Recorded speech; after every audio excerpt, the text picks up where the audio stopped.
NAPA has used a classification program for over 70 years to help make inventory recommendations to the NAPA stores.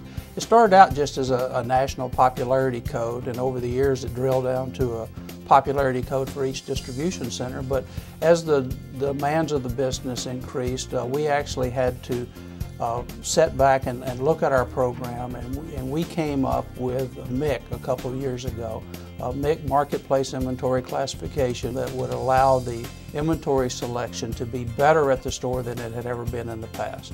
The MIC system is made up of many pieces of data that feed into it. We have store information, we have distribution center information, we have the Polk data, we have a link with our catalog information. So not only are we able to look at historical information, we're also able to compare that and come up with a predictive sales amount, or a sales potential as we call it. The MIC process starts with the classification or the assigning of the popularity code to each NAPA part number. Today we have available over 320-something thousand part numbers into our system.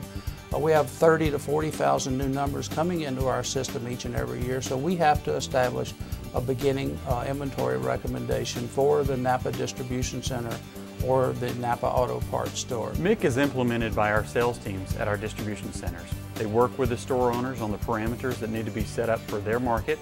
They work on the zip codes, the settings for the different lines and group codes, any other factors that may come into play. They key that information in, it comes back here to a central server, and then it comes back with a suggested order in return based on the parameters that were plugged in.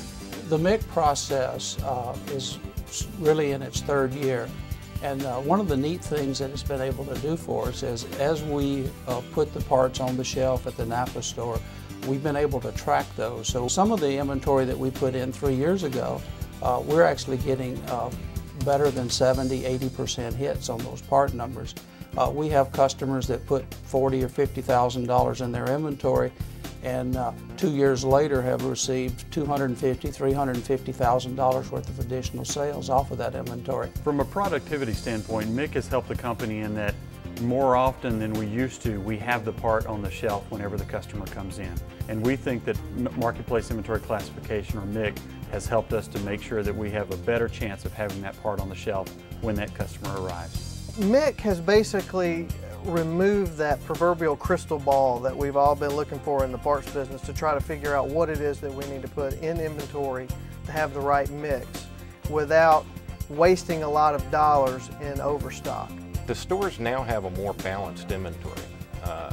You can take the product lines and you can take parts out that you know haven't been selling, but now we have proof that they're not going to sell in this market, and you can put that money in a different lines. Financially, MIC has helped us tremendously. For example, with oxygen sensors, we thought we had the right mix.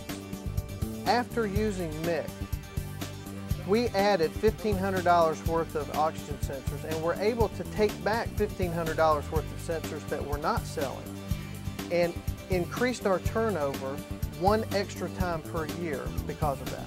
You know, if they were to take MIC out of the system, it would be like going back to the caveman days. It has put us into a whole different level.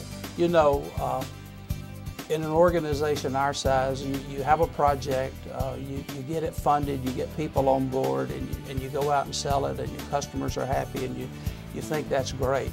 And it is great, but winning the Polk Award, winning from outside of our company, is kind of like icing on the cake. I mean, it is really something special to our team, our development team, our territory sales managers that call on our stores, our distribution centers, and our NAPA stores are all going to be very, very proud that MIC has won this award.